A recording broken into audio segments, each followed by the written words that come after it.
Okay, excellent. All right, for you folks out there in video land that might be watching this, we're continuing the Eumaeus section of Ulysses. And Daedalus and Leopold Bloom are sitting at the Cadgeman's shelter. And there is an old fellow who says he's a sailor who just returned and he's engaging with them.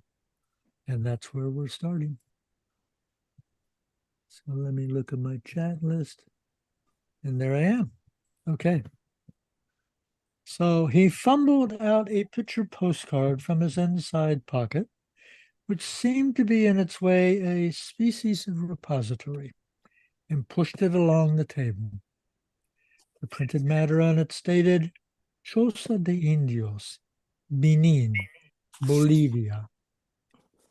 All focused their attention on the scene exhibited at a group of savage women in striped loincloths, squatted, blinking, suckling, frowning, sleeping, amid a swarm of infants.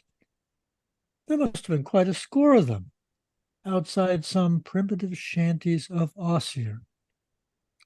Choose coca all day, the communicative tarpaulin added, stomachs like bread graters, cuts off their ditties when they can't bear no more children.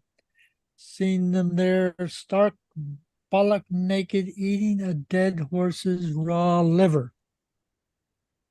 His postcard proved a center of attraction for the messieurs, the greenhorns, for several minutes, if not more. How do you keep them off? He inquired genially. Nobody volunteered a statement. He winked, saying, Glass. That boggles them. Glass. Next, please. Please skip me. I haven't found the space yet, so I'll come back to it. Okay, so Jane. Okay. Mr. Bloom, without evincing surprise, unostentatiously turned over the card to peruse the partially obliterated address and postmark. It ran as follows. Tarjeta postal, Señor E. Boudin, Galeria Beche, Santiago, Chile. There was no message, evidently, as he took particular notice, though not an implicit believer in the lurid story narrated, or the egg-sniping transaction, for that matter, despite William Tell and the Lazarillo Don Cesar de Bazan incident depicted in Maritana, on which occasion the former's ball passed through the latter's hat. Having detected a discrepancy between his name, assuming he was the person he represented himself to be, and not sailing under false colors after having boxed the compass on the strict QT somewhere, and the fictitious addressee of the missive, which made him nourish some suspicions of our friend's bona fides. Nevertheless, it reminded him in a way of a long-cherished plan he meant to one day realize, some Wednesday or Saturday, of traveling to London via long sea. Not to say that he had ever traveled extensively to any great extent, but he was at heart a born adventurer, though by a trick of fate he had consistently remained a landlubber, except you call going to Holyhead, which was his longest. Martin Cunningham frequently said he would work a pass through Egan, but some deuced hitch or other eternally cropped up with the net result that the scheme fell through. But even suppose it did come to planking down the needful and breaking Boyd's heart, it was not so dear, purse permitting a few guineas at the outside, considering the fare to Mullingar, where he figured on going, was 5 and 6 there and back. The trip would benefit health on account of the bracing ozone, and be in every way thoroughly pleasurable, especially for a chap whose liver was out of order, seeing the different places along the route, Plymouth, Falmouth, Southampton, and so on, culminating in an instructive tour of the sights of the great metropolis, the spectacle of our modern Babylon, where doubtless he would see the greatest improvement Tower, Abbey, wealth of Park Lane to renew acquaintance with. Donna, you ready? Okay. Another thing just struck him as a by no means bad notion was he might have a gaze around on the spot to see about trying to make arrangements about a concert tour of summer music embracing the most prominent pleasure resorts. Margate with mixed bathing and first-rate hydros and spas, Eastbourne, Scarborough, Margate, and so on, beautiful Bournemouth, the Channel Islands, and similar bijou spots, which might prove highly remunerative. Not, of course, with a hole and corner scratch company or local ladies on the job. Witness Mrs. C.P. McCoy type. Lend me your valise and I'll post you the ticket. No, something top-notch, an all-star Irish cast. The Tweedy Flower Grand Opera Company, with its own legal consort as leading lady, as a sort of counterblast to the Elster Grimes and Moody manners. Perfectly simple matter. And he was quite sanguine of success, providing puffs in the local papers could be managed by some fellow with a bit of bounce, who could pull the indispensable wires and thus combine business with pleasure. But who? That was the rub. Also, without being actually positive, it struck him a great field was to be opened up in the line of opening up new routes to keep pace with the times, apropos of the Fishguard Rosslare route, which, it was mooted, was once more on the tapis in the circumlocution departments, with the unusual quantity of red tape and dilly-dallying of effete fogeydom and dunderheads generally. Great opportunity there was for push and enterprise to meet the travelling needs of the public at large, the average man, i.e. Brown, Robinson and co. Next, please. It was a subject of regret and absurd, as well on the face of it. Am I? Yeah, yeah. And no small blame to our vaunted society that the man in the street, when the system really needed toning up for a matter of a couple of paltry pounds, was debarred from seeing more of the world they lived in, instead of being always cooped up since my old stick in the mud took me for a wife. After all, hang it, they had their 11 and more humdrum months of it and merited a radical change of venue after the grind of city life in the summertime. For choice, when Dame Nature is at her spectacular best, constituting nothing short of a new lease of life. There were equally excellent opportunities for vacationists in the home island. Delightful sylvan spots for rejuvenation, offering a plethora of attractions, as well as a bracing tonic for the system in and around Dublin and its picturesque environs, even Poulafuca, to which there was a stream tram, but also further away from the madding crowd in Wicklow, rightly termed the Garden of Ireland, an ideal neighbourhood for elderly wheelmen, so long as it didn't come down, and in the wilds of Donegal, where if report spoke true, Coopsdale was exceedingly grand, though the last named locality was not easily gettable, so that the influx of visitors was not at all, as yet, all that it might be, considering the signal benefits to be derived from it. While Holt, with its historic associations and otherwise, Silken Thomas, Grace O'Malley, George the Fourth, rhododendrons, several hundred feet above sea level, was a favourite haunt with all sorts and conditions of men, especially in the spring, when young men's fancy, though it had its own toll of deaths by falling off the cliffs, by design or accidentally, usually by the way on their left leg, it being only about 3/4 of an hour's run from the pillar. Because, of course, update tourist travelling wasn't yet merely in its infancy, so to speak, and the accommodation left much to be desired. Interesting to fathom, it seemed to him, from a motive of curiosity pure and simple, was whether it was the traffic that created the route, or vice versa, or the two sides, in fact. He turned back the other side of the card picture and passed it along to Stephen. Next, please. I seen a Chinese one time, related the doughty narrator, that had little pills like putty, and he put them in the water and they opened, and every pill was something different. One was a ship, another was a house, another was a flower. Cooks rats in your soup, he appetizingly added. The Chinese does. Possibly perceiving an expression of dubiosity on their faces, the globe-trotter went on, adhering to his adventures. I seen a man killed in Trieste by an Italian chap. Knife in his back. Knife like that. While speaking, he produced a dangerous-looking clasp knife, quite in keeping with his character, and held it in the striking position. In a knocking shop it was. Kind of a try-on between two smugglers. Fellow hid behind the door, come up behind him like that. Prepare to meet your gods, says he. And then it was back up to the butt. His heavy glance, drowsily roaming about, kind of defied their further questions, even should they by any chance want to.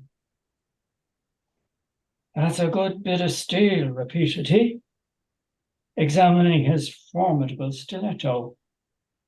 After which, hurrying denouement, sufficient to appall the stoutest, he snapped the blade to, and stowed the weapon in question away, as before, in his chamber of horrors, otherwise pocket. They're great for the cold steel, somebody who was evidently quite in the dark said for the benefit of them all. That's why they thought the Park murders of the Invincibles was done by foreigners, on account of them using knives. At this remark, passed obviously in the spirit of where ignorance is bliss, Mr. Bloom and Stephen, each in his own particular way, both instinctively exchanged meaningful glances in a religious silence of the strictly entre-nous variety. However, towards where Skin the Goat alias the keeper was drawing spurts of liquid from his boiler affair, his inscrutable face, which was really a work of art, a perfect study in itself, beggaring description, conveyed the impression that he didn't understand one jot of what was going on. Funny, very. Next, please. There ensued a somewhat lengthy pause. One man was reading in fits and starts a stained by coffee evening journal, another the card with the native Chaussade, another with Seaman's discharge. Mr. Bloom, so far as he was personally concerned, was just pondering in pensive mood. He vividly recollected when the occurrence alluded to took place as well as yesterday, roughly some score of years previously, in the days of the land troubles, when it took the civilized world by storm, figuratively speaking, early in the 80s, 81 to be correct, when he was just turned 15. "Aye, boss," the sailor broke in, "give us back them papers." The request being complied with, he clawed them up with a scrape. "Have you seen the Rock of Gibraltar?" Mr. Bloom inquired. The sailor grimaced, chewing in a way that might be read as yes, aye, or no.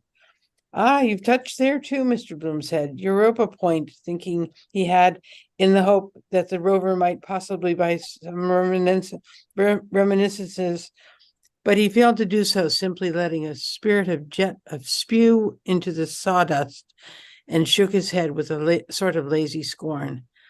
What year would that be? What year would that be about? Mr. Bloom interrogated. Can you recall the boats? Our soi-disant sailor munched heavily, a while hungrily, before answering. "I'm tired of all them rocks in the sea," he said, "and boats and ships. Salt junk all the time." Tired seemingly, he ceased. His questioner perceived that he was not likely to get a great deal of change out of such a wily old customer, felt a wool gathering on the enormous dimensions of the water about the globe. Suffice it to say that, as a casual glance at the map revealed, it covered fully 3/4 of it, and he fully realized according what it meant to rule the waves. On more than one occasion, a dozen at the lowest near the North Bull at Dollymount, he had remarked on a superannuated old salt, evidently derelict, seated habitually near the not particularly redolent sea on the wall, staring quite obliviously at him, dreaming of fresh woods and pastures new, as someone somewhere sings. and it left him wondering why. Possibly he had tried to find out the secret for himself, floundering up and down the antipodes and all that sort of thing, and over and under, well, not exactly under, tempting the fates. And the odds were 20-0 that there was really no secret about it at all. Nevertheless, without going into the minutiae of the business, the eloquent fact remained that the sea was there in all its glory, and in the natural course of things, somebody or other had to sail on it and fly in the face of Providence, though it merely went to show how people usually contrive to load that sort of onus onto the other fellow, like the hell idea and the lottery and insurance, which were run on identically the same lines, so that for that very reason, if no other, Lifeboat Sunday was a highly laudable institution to which the public at large, no matter where living inland or seaside, as the case may be, having it brought home to them like that, should extend its gratitude also to the harbor masters and Coast Guard service, who had to man the rigging and push off and out amid the elements, whatever the season, when duty called. Ireland expects that every man, and so on, and sometimes had a terrible time of it in the wintertime, not forgetting the Irish lights, quiche and others, liable to capsize at any moment, grounding which he once with his daughter had experienced some remarkably choppy, not to say stormy weather. Next, please. There was a fellow sailed with me in the Rover. The old sea dog, himself a rover, proceeded. Went ashore and took up a soft job as a gentleman's valet at £6 a month. Them are his trousers I've on me, and he gave me an oilskin and that jackknife. I'm game for that job, shaving and brush up. I hate roaming about. There's my son now, Danny, run off to sea, and his mother got him took in a draper's in Cork, where he could be drawing easy money. What age is he? Queried one hearer, who, by the way, seen from the side, bore a distant resemblance to Henry Campbell, the town clerk, away from the carking cares of office, unwashed, of course, and in a seedy get-up, and a strong suspicion of nose paint about the nasal appendage. Why, the sailor answered with a slow, puzzled utterance. My son Danny? He'd be about 18 now, way I figure it. The skibbering father hereupon tore open his grey or unclean anyhow shirt with his 2 hands and scratched away at his chest, on which was to be seen an image tattooed in blue Chinese ink, intended to represent an anchor. There was lice in that bunk in Bridgewater, he remarked. Sure as nuts. I must get a wash tomorrow or next day. Them black lads I objects to. I hate those buggers. Sucks your blood dry, they does. Seeing they were all looking at his chest, he accommodatingly dragged his shirt more open, so that on top of the time-honoured symbol of the mariner's hope and rest, they had a full view of the figure 16 and a young man's side face looking frowningly rather. Next, please. That too, the exhibitor explained. That was done when we were lying becalmed off Odessa in the Black Sea under Captain Dalton. Fellow the name of Antonio done that. There he is himself, a Greek. Did it hurt much doing it? One asked the sailor. That worthy, however, was busily engaged in collecting round the subway in his squeezing oar. See here, he said, showing Antonio. There he is, cursing the mate. And there he is now, he added, same fellow, pulling the skin with his fingers, some special knack evidently, and he laughing at a yarn. And in point of fact, the young man named Antonio's livid face did actually look like forced smiling, and the curious effect excited the unobserved admiration of everybody, including Skin the goat, who this time stretched over. Aye, sighed the sailor, looking down on his manly chest. He's gone too. Ate by sharks after. He let go of the skin so that the profile resumed the normal expression of before. Neat bit of work, one longshoreman said. And what's the number for? Loafer number 2 queried. Eaten alive? A third asked the sailor. Aye, aye, sighed again the latter personage, more cheerily this time with some sort of a half smile, for a brief duration only in the direction of the questioner about the number. 8.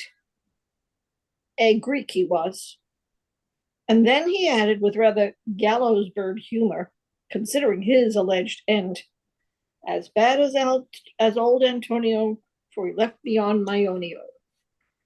The face of a streetwalker gazed, glazed and haggard, under the black straw hat, peered askew round the door of the shelter, palpably reconnoitering on her own, with the object of bringing more grist to her mill.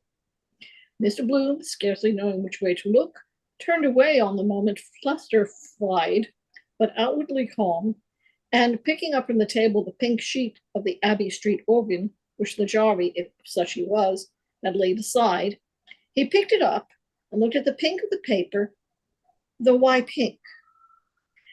His reason for doing so was he recognized on the moment round the door the same face he had caught a fleeting glimpse of that afternoon on Ormond Quay, the partially idiotic female, namely, of the lane who knew the lady in the brown costume does be with you, Mrs. B, and begged the chance of his washing.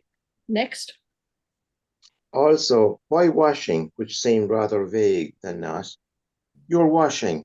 Still, candour compelled him to admit that he had washed his wife's undergarments when soiled in Holles Street, and women would, and did too, a man's similar garments, initialed with Bewley and Draper's marking ink. Hers were, that is, if they really loved him, that is to say, love me, love thy dirty shirt. Still, just then, being on tenterhooks, he desired the female's room more than her company, so it came as a genuine relief when the keepers made her a rude sign to take herself off. Round the side of the Evening Telegraph, he just caught a fleeting glimpse of her face, around the side of the door with a kind of demented, glassy grin, showing that she was not exactly all there, viewing with evident amusement the group of gazers around Skipper Murphy's nautical chest, and then there was no more of her. A gunboat, the keeper said. It beats me, Mr. Bloom confided to Stephen. Medically, I am speaking. How a wretched creature like that from the Lock Hospital, reeking with disease, can be barefaced enough to solicit, or how any man in his sober senses, if he values his health in the least. Unfortunate creature, of course. I suppose some man is ultimately responsible for her condition. Still, no matter what the cause was from, Stephen had not noticed her and shrugged his shoulders, merely remarking, in this country people sell much more than she ever had and do a roaring trade. Fear not then fear not them that sell the body, but have not power to buy the soul. She is a bad merchant. She buys dear and sells cheap. The elder man, though not by any manner of means an old maid or a prude, say that it was nothing short of a crying scandal that ought to be put a stop to. Instanter to say that woman of that stamp, quite apart from any old maidish squeamishness on the subject, a necessary evil, were not licensed and medically inspected by the proper authorities, a thing he could truthfully state he, as a pater familia, was a stalwart advocate of from the very start. Whoever embarked on a policy of that sort, he said, and ventilated the matter thoroughly, would confer a lasting boon on everybody concerned. You, a good Catholic, he observed, talking of body and soul, believe in the soul, or do you mean the intelligence, the brain power as such, as distinct from any outside object? The table, let us say, that cup. I believe in that myself, because it has been explained by competent men as the convolutions of the grey matter. Otherwise, We would never have such inventions as X-rays, for instance. Do you? Thus cornered, Stephen had to make a superhuman effort of memory to try and concentrate and remember before he could say, "They tell me on the best authority it is a simple substance and therefore incorruptible. It would be immortal, I understand, but for the possibility of its annihilation by its first cause, who, for all I can hear, is quite capable of adding that to the number of his other practical jokes. Corruptio per se and corruptio per accidens, both being excluded by court etiquette. Mr. Bloom thoroughly acquiesced in the general gist of this, though the mystical finesse involved was a bit out of his sublunary depth. Still, he felt bound to enter the mirror on the head of simple, promptly rejoining. Next, please.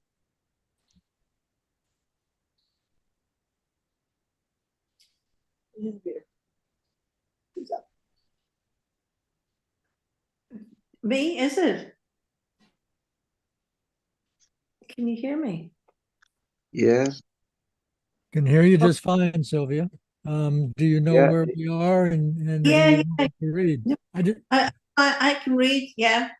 Top Do you want of me- page 543, Wordsworth. Oh no. Simple. I shouldn't think that is the proper word. Of course, I grant you to concede a point. You do knock across a simple soul once in a blue moon. But what I am anxious to arrive at is one thing, for instance, it is one thing to invent those rays Rontgen did, or the telescope like Edison, though I believe it was before his time. Galileo was the man. I mean, the same applies to the laws. For example, of a far-reaching natural phenomenon such as electricity, but it's quite a horse of another color to say you believe in the existence of supernatural God.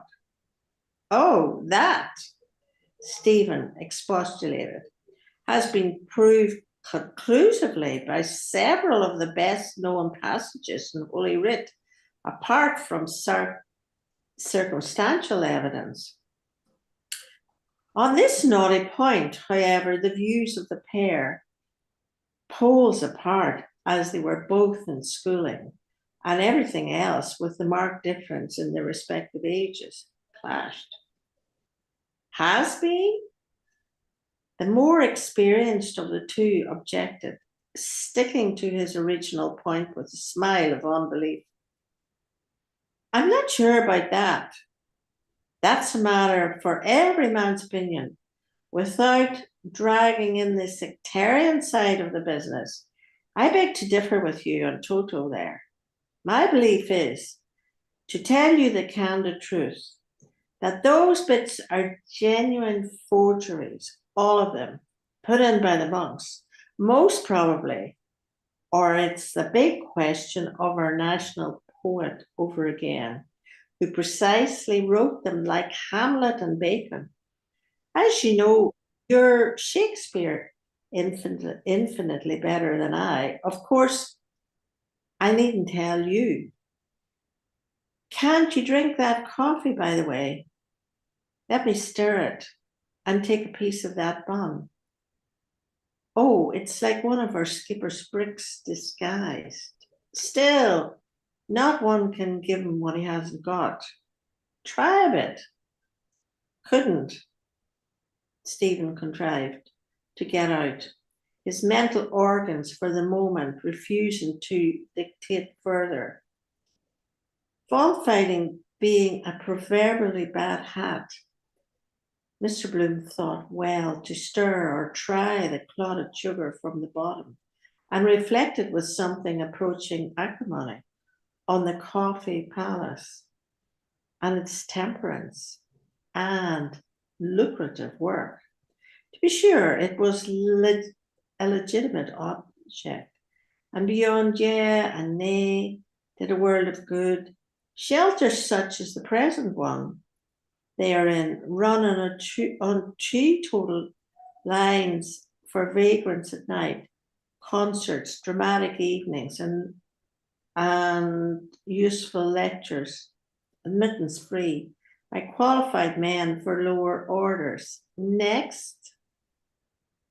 On the other hand, he had distinct and painful recollection they paid his wife, Madame Marion Tweedy, who had been prominently associated with it at one time, a very modest remuneration indeed for her piano playing. The idea, he was strongly inclined to believe, was to do good and at a profit, and there being no competition to speak of. Sulfate of copper poison, SO4, or something in dried peas he remembered reading of in a cheap eating house somewhere, but he couldn't remember when it was or where. Anyhow,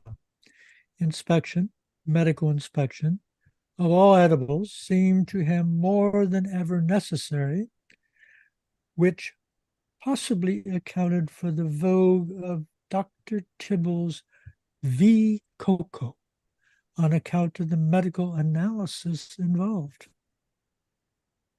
Have a shot at it now, he ventured to say of the coffee after being stirred. Thus prevailed on to, at any rate, taste it. Stephen lifted the heavy mug from the brown puddle.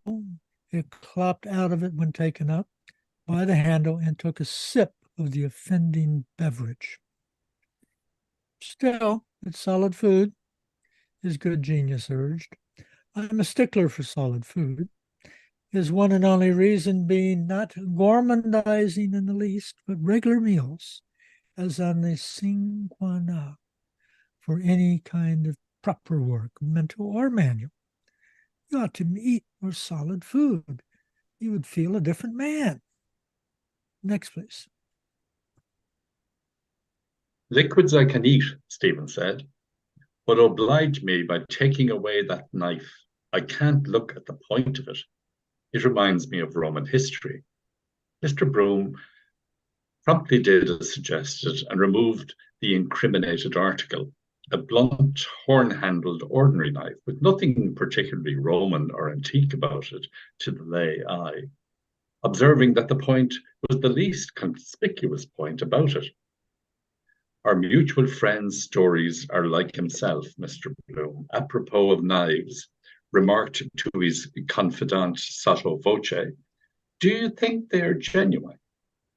He could spin those yarns for hours on end, all night long and lie like old boots. Look at him. Yet still, though his eyes were thick with sleep, sea air, life was full of a host of things and coincidences of a terrible nature, and it was quite within the bounds of possibility that it was not an entire fabrication. Though at first blush, there was not much inherent probability in all the spoof he got off his chest being strictly accurate gospel. He had meantime taken stock of the individual in front of him and Sherlock Holmesing him up ever since he clapped eyes on it. Though a well-preserved man of no little stamina, if a trifle prone to baldness, there was something spurious in the cut of his jib that suggested a jail delivery, and it required no violent stretch of imagination to associate such a weird-looking specimen with the Oakham and Treadmill fraternity.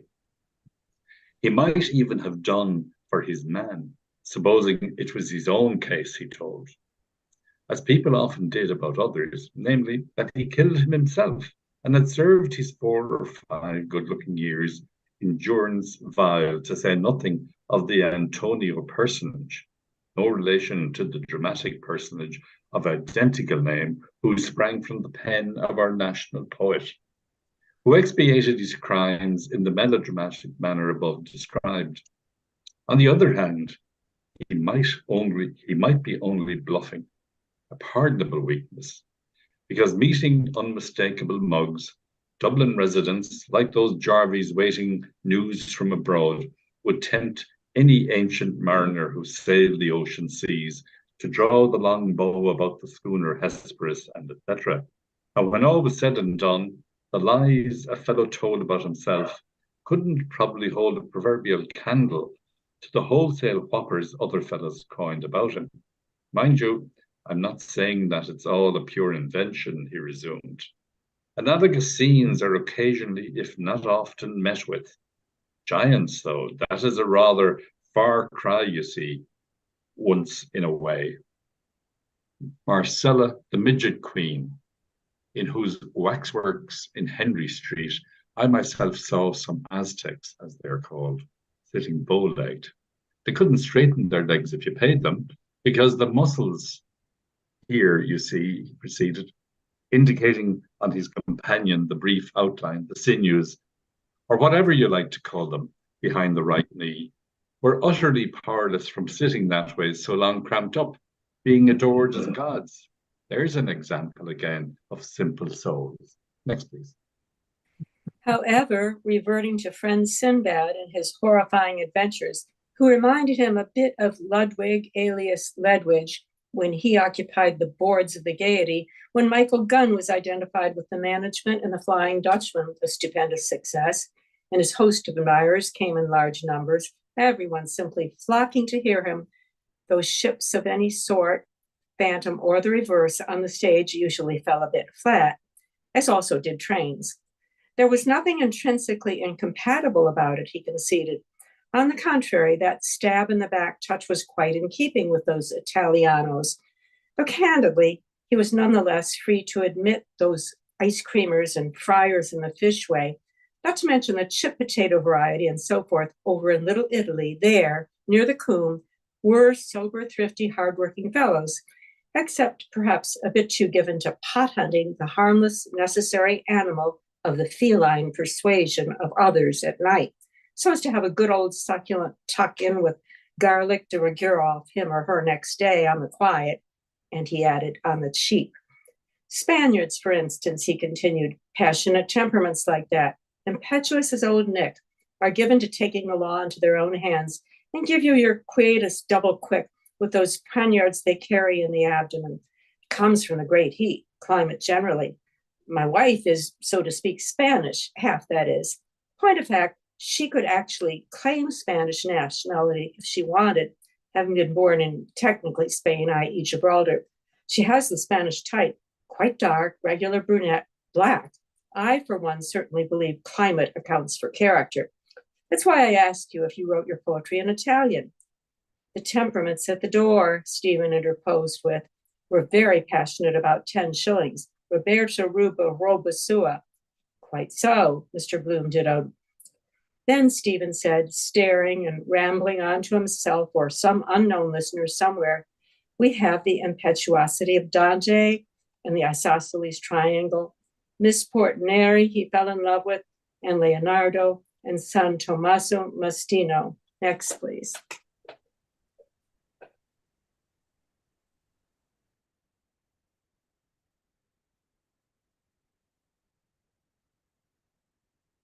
Have we lost Dan? Yeah, it looks like. So, Joe, are you ready to go? You have to turn on your microphone. Yeah. Thank you. It's in the blood, Mr. Bloom acceded at once. All are washed in the blood of the sun. Coincidence. I just happened to be in the Kildare Street Museum today, shortly prior to our meeting, if I can so call it. And I was just looking at those antique statues there. The splendid proportions of hips, bosom, you simply don't knock against those kind of women here. An exception here and there. Handsome, yes, pretty in the way you find. But what I'm talking about is the female form. Besides, they have so little taste in dress, most of them, which greatly enhances a woman's natural beauty, no matter what you say.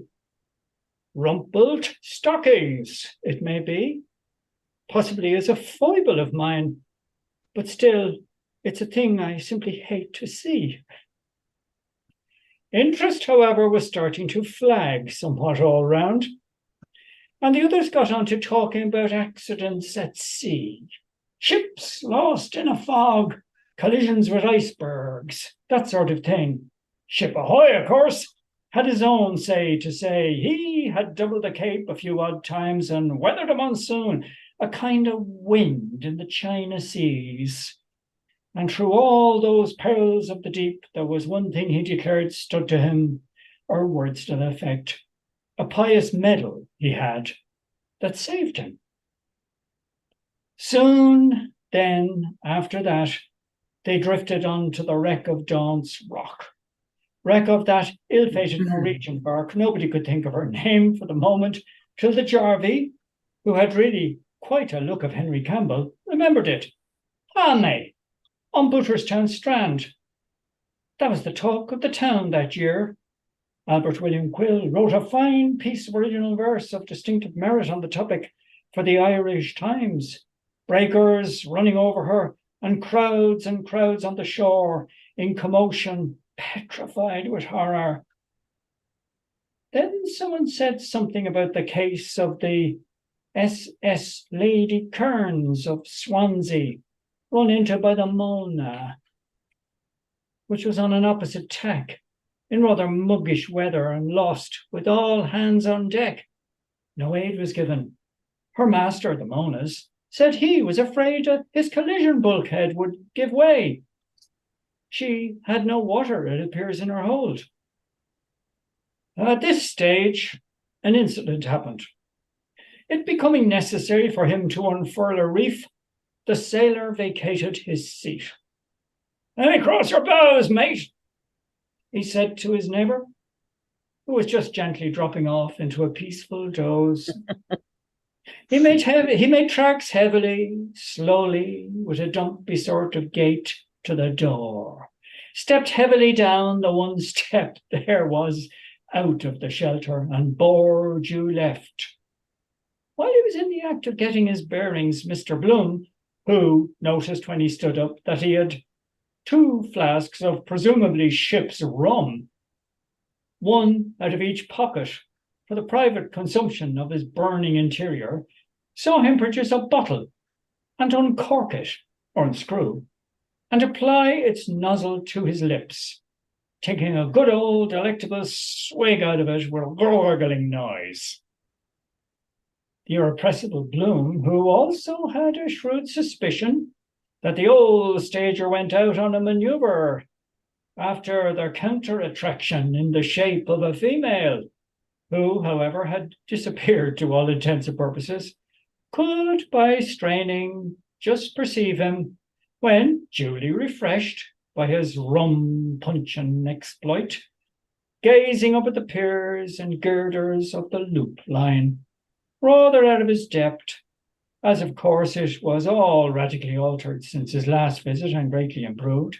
Some person or persons invisible directed him to the male urinal erected by the cleansing committee all over the place for the purpose, but after a brief space of time, during which silence reigned supreme, the sailor, evidently giving it a wide berth, eased himself close at hand, the noise of his bilge water some little time subsequently splashing on the ground, where it apparently woke a horse of the cab rank.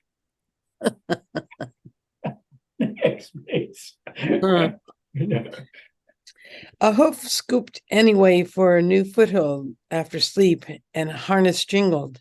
Slightly disturbed in his sentry box by the brazier of live coke, the watcher of the corporation stones, who, though now broken down and fast breaking up, was none other in stern reality than the Gumley aforesaid, now practically on the parish rates, given the temporary job by Pat Tobin, in all human probability from dictates of humanity, knowing him before, shifted about and shuffled in his box before composing his limbs again into the arms of Morpheus, a truly amazing piece of hard lines in which, in its most virulent form, on a fellow most respectably connected and familiarized with decent home comforts all his life, who came in for a cool £100 a year at one time, which, of course, the double-barreled ass proceeded to make General Ducks and Drakes of.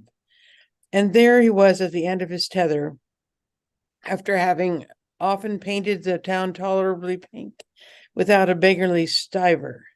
He drank, needless to be told, and it pointed out once more a moral wherein he might quite easily be in a large way of business if, a big if, however, he had contrived to cure himself of his particular partiality. All meantime were loudly lamenting the falling off in Irish shipping, coastwise and foreign as well, which was all part and parcel of the same thing. A Palgrave Murphy boat was put off the ways at Alexandra Basin, the only launch that year. Right enough the harbors were there, only no ships ever called. There were wrecks and wreckers, the keeper said, who was evidently au fait. Next, please. What he wanted to ascertain was why that ship ran bang against the only rock in Galway Bay when the Galway harbour scheme was mooted by a Mr. Worthington, or some name like that, eh? Ask her captain, he advised them, how much palm oil the British government gave him for that day's work. Captain John Lever of the Lever Line. Am I right, skipper? He queried of the sailor now returning after his private potation and the rest of his exertions. That worthy, picking up the scent of the fag end of the song, or words growled in would-be music, but with great vim, some kind of chanty, or other in seconds or thirds. Mr. Bloom's sharp ears heard him then expectorate the plug, probably, which it was, so that he must have lodged it for the time being in his fist, while he did the drinking and the making water jobs, and found it a bit sour after the liquid fire in question. Anyhow, he rolled after his successful libation, potation, introducing an atmosphere of drink into the soiree, boisterously trolling like a veritable son of a sea cook. The biscuits was as hard as brass, and the beef as salt as Lot's wife's arse. Oh, Johnny Lever, oh. After which effusion, the redoubtable specimen duly arrived on the scene, and, regaining his seat, he sank, rather than sat heavily on the form provided. Next, please. Skin the goat, assuming he was he, evidently with an axe to grind, was airing his grievances in a forcible, feeble Philippic anent the natural resources of Ireland, was something of that sort, which he described in his lengthy dissertation as the richest country, bar none, on the face of God's earth, far and away superior to England, with coal in large quantities, 6 million pounds worth of pork exported every year, 10 millions between butter and eggs, and all the riches drained out of it by England levying taxes on the poor people that paid through the nose always, and gobbling up the best meat in the market, and a lot more surplus steam in the same vein. Their conversation accordingly became general, and all agreed that that was a fact. You could grow any mortal thing in Irish soil, he stated, and there was that Colonel Everard down there in Navan growing tobacco. Where would you find anyone the like of Irish bacon? But a day of reckoning, he stated crescendo, with no uncertain voice, thoroughly monopolizing all the conversation, was in store for mighty England, despite her power of pelf on account of her crimes. There would be a fall, and the greatest fall in history. The Germans and the Japs were going to have their little look in, he affirmed. The Boers were the beginning of the end. Birmingham, England, was topping already, and her downfall would be Ireland, her Achilles' heel, which he explained to them about the vulnerable point of Achilles, the Greek hero, a point his auditors at once seized, as he completely gripped their attention by showing the tendon referred to on his boot. His advice to every Irishman was, stay in the land of your birth and work for Ireland and live for Ireland. Ireland, Parnell said, could not spare a single one of her sons. Silence all around mocked the termination of his finale. The impervious navigator heard these lurid tidings undismayed. Take a bit of doing, boss, retaliated that rough diamond, palpably a bit peeved in response to the foregoing truism. To which cold douche, referring to downfall, and so on the keeper, concurred, but nevertheless held to his main view. Next. Who's the best troops in the army? The grizzled old veteran irritably interrogated. And the best jumpers and racers, and the best admirals and generals we've got. Tell me that. The Irish for choice, retorted the cabbie, like Campbell, facial blemishes apart. That's right, the old Tarpaulin corroborated. The Irish Catholic peasant. He's the backbone of our empire. You know Jim Mullins. While allowing him his individual opinion as every man, the keeper added he cared nothing for any empire, ours or his, and considered no Irishman worthy of his salt that served it. Then they began to have a few irascible words, when in waxed bother both, needless to say, appealing to the listeners who followed the passage of arms with interest, so long as they didn't indulge in recriminations and come to blows.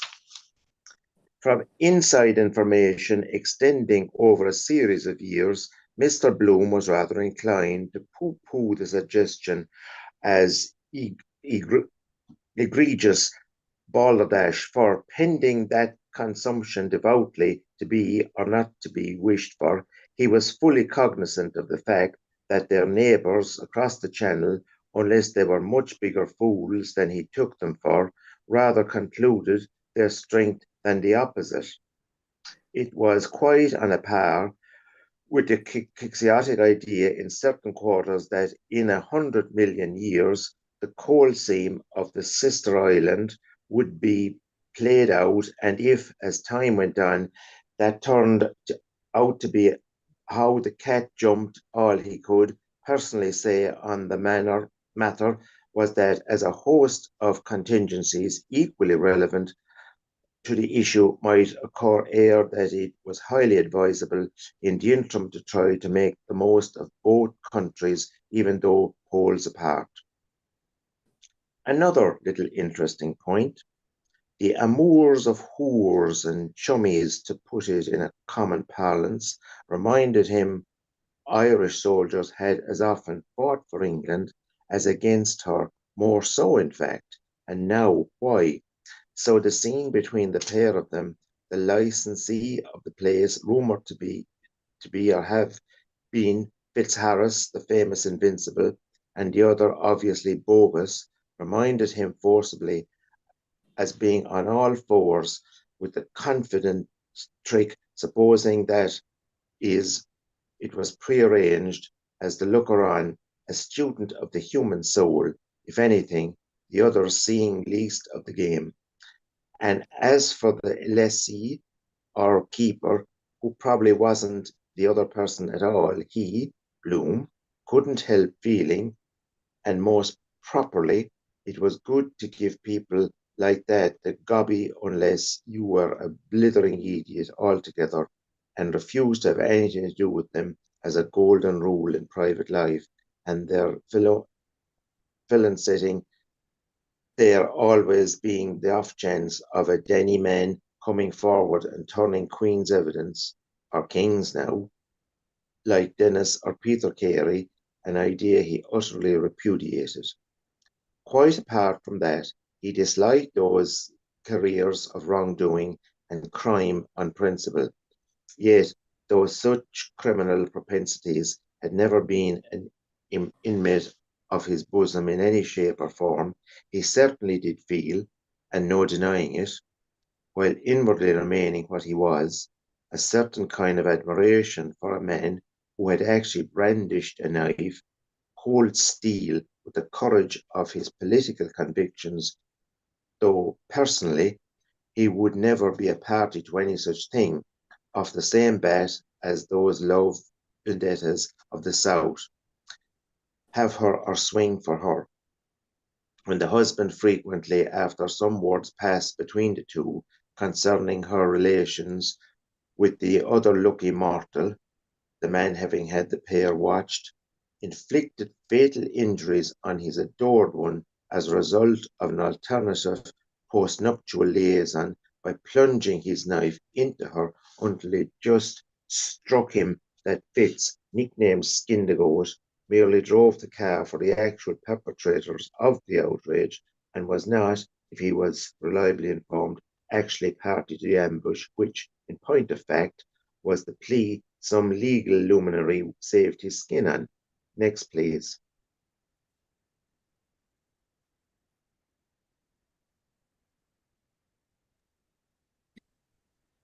In any case, that was very ancient history by now. And as for our friend, the pseudo Skinner, etc., he had transparently outlived his welcome. He ought to have either died naturally or have on the scaffold high. Like actresses always farewell, positively last performance, then come up again smiling, generous to a fault, of course, temperamental, no economizing or any idea of the sort, always snapping at the bone for the shadow. So similarly, he had a very shrewd suspicion that Mr. Johnny Lever got rid of some pounds, shillings, and pence in the course of his perambulations round the docks in the congenial atmosphere of the old Ireland tavern. Come back to Aaron and so on. Then, as for the others, he had heard not so long before the same identical lingo, as he told Stephen how he simply but effectually silence the offender. And I think this is a good place to stop for today.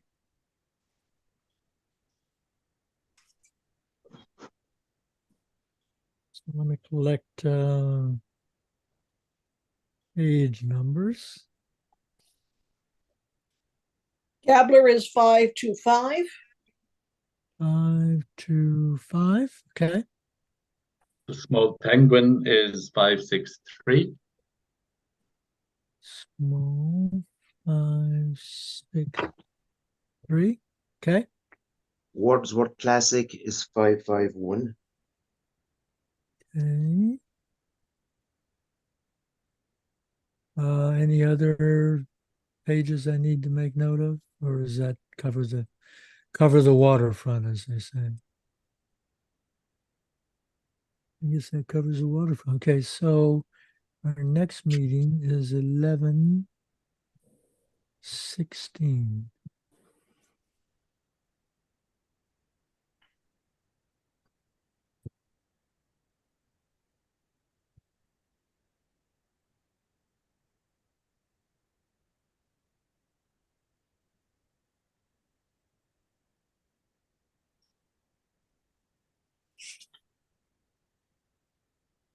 I like the fact that nobody believes anybody's story here. And there are a few comments from Joyce himself that maybe he doesn't believe his own story.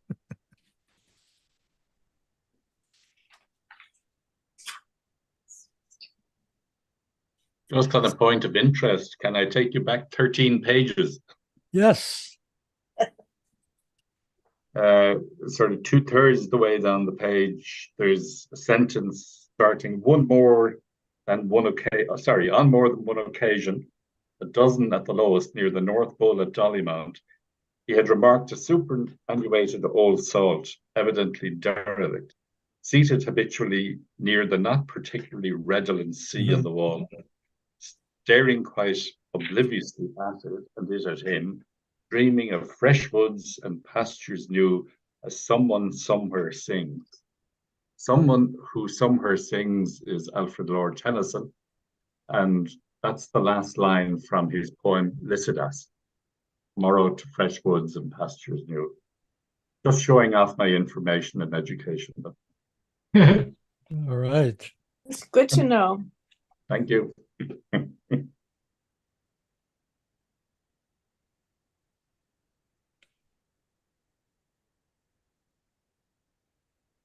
Yeah.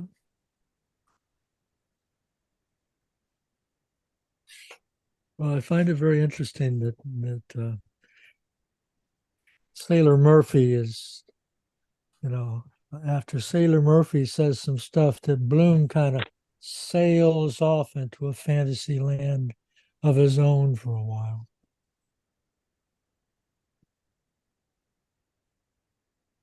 And it's actually like in that whole thing where, Bloom is thinking about going traveling here and traveling there. He's kind of doing that same thing, sitting on the seawall, staring out in the sea, imagining some future that's probably never going to happen. Mm.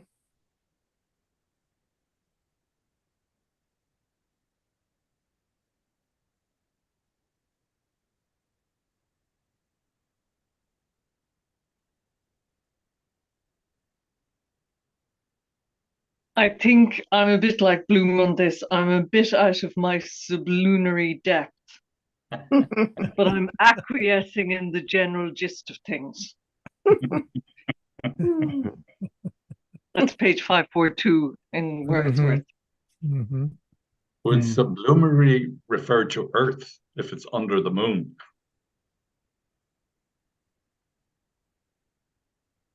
Yeah, literally it means under the moon, but I think it's kind of, I'm sure. Yeah.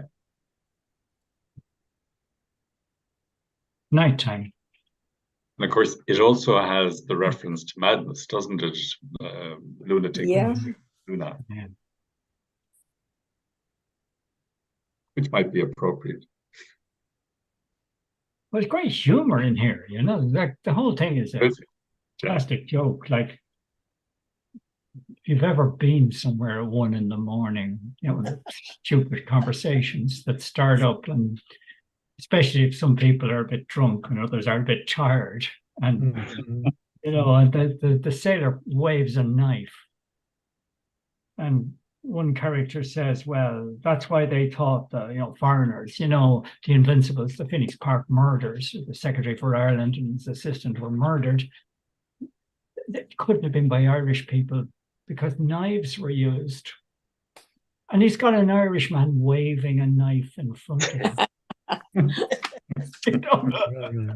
I think, is it not an actual fact? I think the Invincibles actually imported some surgical knives. They smuggled some surgical knives in from France. That's my muddled brain's memory of how that worked. That's quite correct, Duncan. They certainly did use surgical instruments to commit the murders. Hmm. And I think it was a deliberate choice to make it quite horrifying for everybody. Yeah. Mm-hmm. Mm-hmm.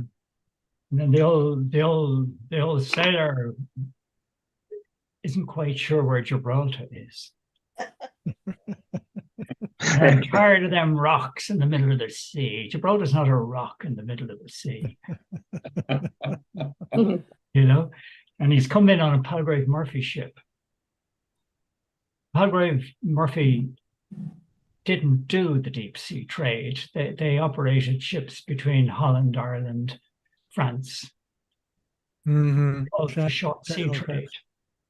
Mm-hmm. So he's probably been to Rotterdam. It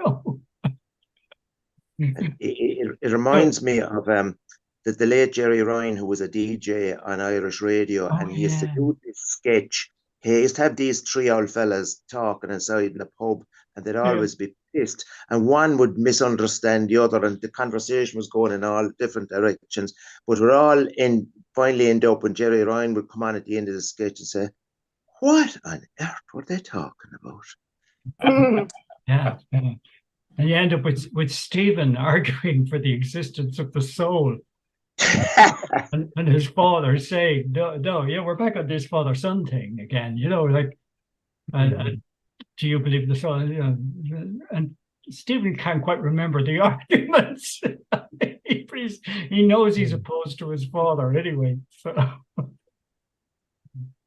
But that's the text is following the theme of Eumaeus. We left Circe and we, like the Sailor Murphy, we sailed gladly on to the next part of the book. We didn't stop. If you looked at the start of this episode, there's the characters 3. And we're leaving the second part of the book and sailing into the third part. You know, with the opening part 1, then the Odyssey finished at Circe, and we're now in the homecoming. They call it the Nostos, and Nostos is the thing you yearn for.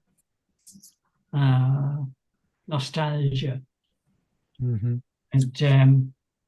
you know, nostalgia is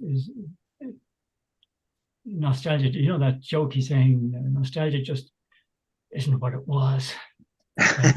Nostalgia is never what it was. Used to be. And that's the whole idea, that it's the homecoming. And Odysseus goes to the hut of this guy Eumaeus, the most loyal of servants, who keeps the pigs for the family and the palace. And but he comes in disguise as a Cretan merchant. And so that's what everything here is about. The text is following the theme. Everything is disguised. Even Odysseus himself is disguised into Mr. Murphy. And all the facts here are wrong. There's not Yeah, exactly. like you know, those exports figures from Ireland are all wrong for the time. And the ship that hit the only rock in Galway Bay is that happened on the 16th of June. You see, coincidence of time, but 1858, I think it is. But it's an anniversary today of that ship, the Indian Empire, which hit a rock, hit the Margarita Rock, the only rock in Galway Bay, so called because a British warship ran onto it in the early 1800s and sank. So if the Brits could manage to hit it, anyone could hit it, you know. And the Indian Empire tipped it and was delayed for a day in Galway Harbour. So, you know, the facts are all wrong, but great fun. And Johnny Lever, I don't think Johnny Lever was the captain of that ship. I researched that years ago. I just can't remember the names. I think Johnny Lever was the investor. Johnny Lever was a man who made money out of the what do you call the war in the British war in Russia. Well, Crimean War? Crimean War, yeah. And and he made money selling something to the troops. Yeah, and he made money on chartering ships for that war, and then he put some of his money into this place called the Galway Line, which held the Atlantic blue ribbon for many years for the fastest ships on the Atlantic on the Europe-America run. And it was an Irish-owned adventure. And this sort of this is the whole idea that there were riots in Galway over this accident. And they said, oh, the people in Liverpool want this line destroyed because it was offering the fastest crossing of the Atlantic. And it took immigrants from Germany across the UK by train, and then on to Dublin, and then across Ireland by train. Then sure, because the train went faster than the ship, and they gave them an all-in fare, and they were cutting the market on the British port of Liverpool. So, you know, all total fiction. There was no such plot, but it's in here, is it? Oh, I mean, are we not great at making things up, though? Oh yeah, you know. So yeah, well, you know, but that's all part of the humor of the. It is, yeah, and I'm always amazed at how I will laugh again and again with each rereading. The jokes. Oh, sometimes it's different jokes, but how they hit me and Mr. Joyce, I think, was a man who had sat in the odd pub listening to stuff, you know, Mhm, mhm. and remembered it all. Yeah. But it is very hard to stay awake, because that theme of early morning hour, and you know, it's very hard to keep your attention when guys are going on with these crazy talk, and you begin to feel that reading the episode. It's long-winded, you know. Mhm, mhm. You can just hear someone. And it is Bloom's major chance to do talking, to do sustained talking. Yeah, Over, but Bloom is considered to be the narrator here. Mhm. In this book, as we progress, there's something happening where ink has spilt on this, that the characters in the book seem to take over the writing of the book. Mm-hmm. Into sound postmodern. Mm-hmm. And this more, it begins with Gertie MacDowell. Gertie MacDowell practically wrote that episode of Nassicale. Mhm. You see, Yes, and yes. and they've gradually infected the mind of the narrator. Yeah, yeah. So But yeah, on another level, and correct me if I'm wrong on this, that most of Bloom's spoken parts are generally fairly short. That he can't, Yeah. he doesn't have, shall we say, a willing ear that will yes, put up with his explanation. You know, yeah, probably in Cyclops is the best example. You know, yeah, where Cyclops is complaining about Bloom's opinions. But here yeah, he has Stephen, who is in a stupor, yeah, and he can ramble on for fairly long periods of time. yeah. And it reminds me of a relative who didn't get to speak to too many people. Yeah,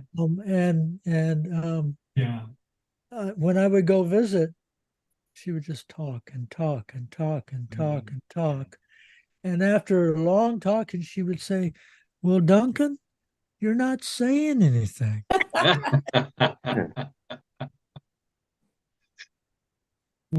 yes. That's actually a great point. That is a great one. He's got a captive audience now, you know, and he's offloading Yeah. 11 years of postponed fatherhood.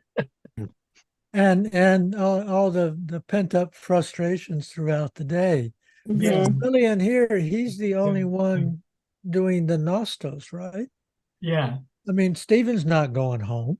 no, He's just following along with Bloom. He doesn't actually make a decision about anything yeah, until they get to Bloom's house, and then Bloom says, "Well, you're gonna, spend the night," and he says, "No, I'm not." So the Nostos is all on Bloom. Yeah. It is very interesting, though. Well, let me ask you this: what is the Oakham and Treadmill fraternity? That's prison. prisons. That's what they give you to do in prison. Mindless, stupid activity. Picking oakum has something to do with picking stuff Yeah, that they use for fabric or something, and it's just Okay, some mindless, sort of stupid activity. trivial. Okay. Yeah. yeah. Okay. And the treadmill was used to generate electricity. Yeah. Great idea for the future of the planet, isn't it? You know that if prisons could produce electricity, go back to that. They got a better thing. They got a better thing going on. It's called computer programming.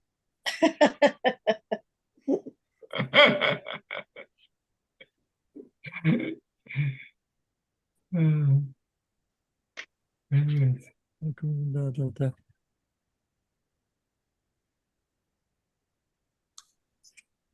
Okay, can anybody tell me what to unfurl a reef means? That's to do with the sail. You unfurl the sail, and there's a sail called a reef. Okay. Okay. This is Some people think that W.B. Murphy is William Butler Yeats. Mhm. But in fact, I believed that for a long time because it's just so funny. It had to be true, you know. Is Yeats considered the national poet? Well, one of them. Because twice there's a reference to our national poet in this episode. Would that be Shakespeare? Well, that has me bothered because what nation? Well, you see, Bloom regards Shakespeare as the national poet because we're in the United Kingdom at that stage. Okay, I would have thought he'd have found somebody in Ireland. Well, that's what he would have been called in Irish schools up till. Okay. But there's a lot of hindsight about this. Because I think you're reading it and it's 1903. We're thinking we're in 1903, whatever, but it's written with the hindsight of 1922.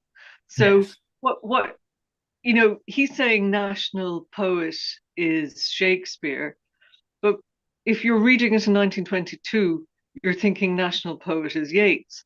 Yeah. And we know that Joyce was slightly cynical about the Yeatses. Not cynical, but the whole fluffiness of the Irish, what's it called? Yeah. The Celtic Revival. The Celtic Revival. So, he would have been slightly competitive with Yeats as well, because Yeats was seen as the voice. Yeah. Oh yeah, certainly he didn't agree with the whole Celtic Revival. I wouldn't say he didn't agree, but he didn't join in the Celtic Revival movement.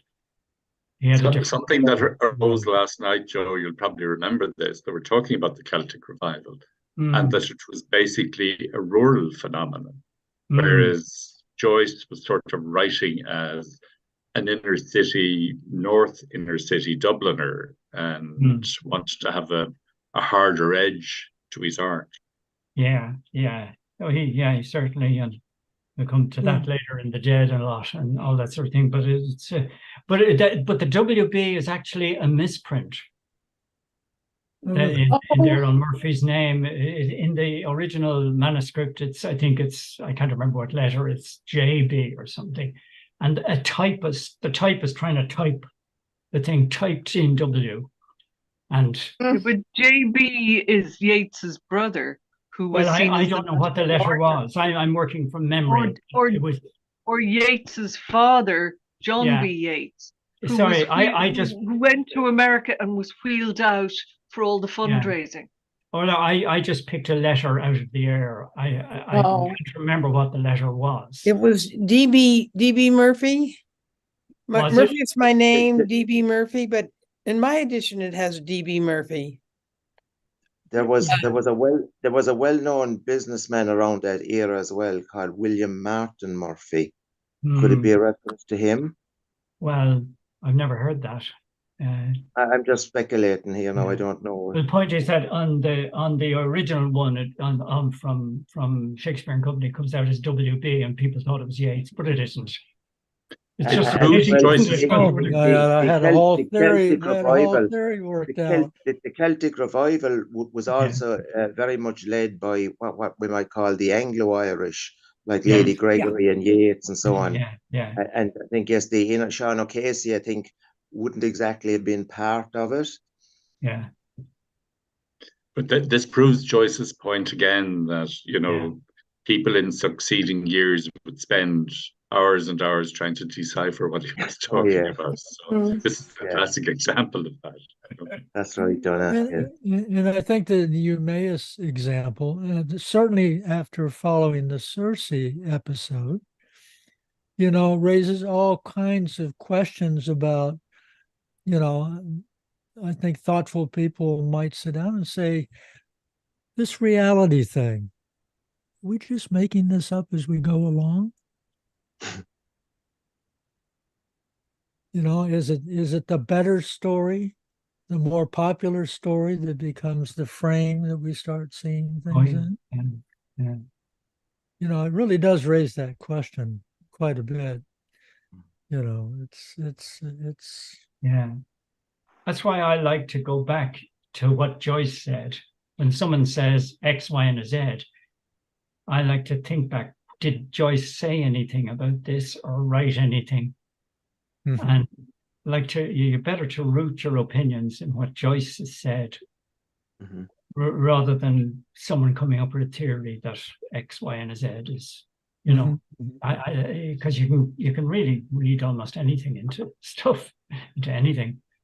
Joe, where do you find that sort of reference, those references to what Joyce said? Is that Well, in Elman or one of those? There's one I just happen to have to hand. It's stuck in my book, and there's a letter quoted in Richard Ellman. Ellman is a great source stuff. Yeah. The biographer, and he quotes a man called Stuart Gilbert, Yeah. who was a friend of Joyce, who translated his work into French. And in 1958, he wrote a letter to Ellman, and the quote from it, it's a little bit long, on the Eumaeus episode. I remember Joyce insisting on this point, it was meant to represent the intercourse and mental state of two fagged out men. Stephen is suffering from a mild hangover and inclined to be snappish, while Bloom, half asleep, rambles on, perhaps even intending his talk to have a mildly sedative effect on his young protege. Bloom can talk and think when he makes an effort, but he's too tired to make an effort. Personally, I find him rather endearing in this episode, and so I think did Joyce. So, like that to be an example. And That's good background, yeah. Ellman, page 362. And that gives you some idea that, well, what we're saying is mainstream and can be traced back to the author. And so we're not adding complete inventions from our own fertile imagination. That's helpful. But that thing last night, though, there was wild stuff, the stuff that was coming out, from people sort of not rooted to anything, just. That's for sure. If you do Kindle or digital reading at all, I've mentioned this before, but for $1.99, you can buy the complete works, letters, and non-literary works of James Joyce, which when you download it, it's all searchable.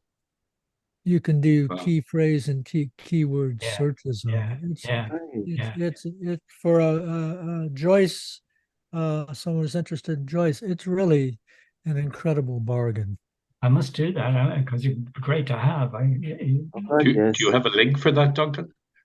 Well, I'll put a link in the Facebook page or somewhere. I'll get it to you. Great. But and I'm stumbling around here. I'm trying to say, of course, my Amazon is in the United States. And so the link in the United States would be different. So we can buy from the United States, no problem. We just order it like you do. It just takes a little longer to get here. Well, I'm talking about a Kindle. Kindle. Well then, no problem. Should be instant. Okay, I'll be sure to get it to you. That's right. Yeah. I know. Like if someone were to find a laundry list of James Joyce, I would want to read it. Anything at all. The only response I want to make to you, Joe, is yes, you are correct. It's best if you can get Joyce saying something. Yeah. I think Joyce is a bit of a trickster. Oh yes. But I take him works and all, I much prefer than some a guy. Trickster and a promoter, and he would change things for the occasion. Yeah, absolutely. There's not a serious word in the whole of Ulysses, he says at one point, Well, here is something which at least I have corroborating that whole thing on Wordsworth 452, where he goes through the whole thing about I believe this is Bloom talking about how they could have a health system for the prostitutes, and they could be citizens and would be tested on a regular basis, and this would be good for the community. Well, he's describing the system in Trieste. Yes. Yeah. Which it's still inconclusive of how successful it was, but the Triestian government did try.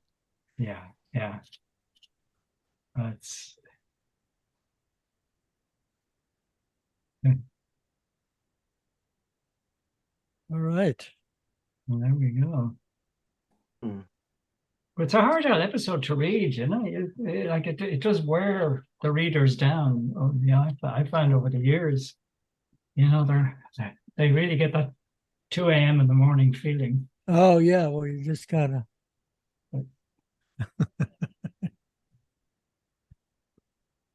but it's good, and I'm glad that we're taking it in stages. Yeah. Mhm, mhm. But your great read, Donna, is Elman, you know, like you read a page of Elman in bed before you go to sleep. But depending on the rest of your life, of course, if your life like mine, it's something you do at night.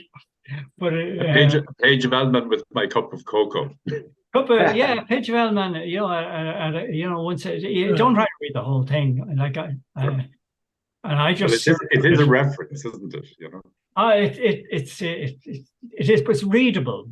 It's okay. But it's as close to accuracy as you're going to get on this thing, and it just, you begin to, you know, you never memorize every fact in it, but you just spend the rest of your life circling Elman at a page a day. Go. Yeah. Well, actually, I have the Audible copy as well as the physical copy as well as the digital copy. Right. And I'll get it out.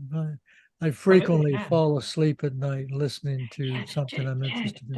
That's fascinating concept, because you remember this theory that you could, if you listen to a tape in your sleep, that you could learn a language. You could learn to speak Chinese just by sleep and play. But if you could memorize Elman.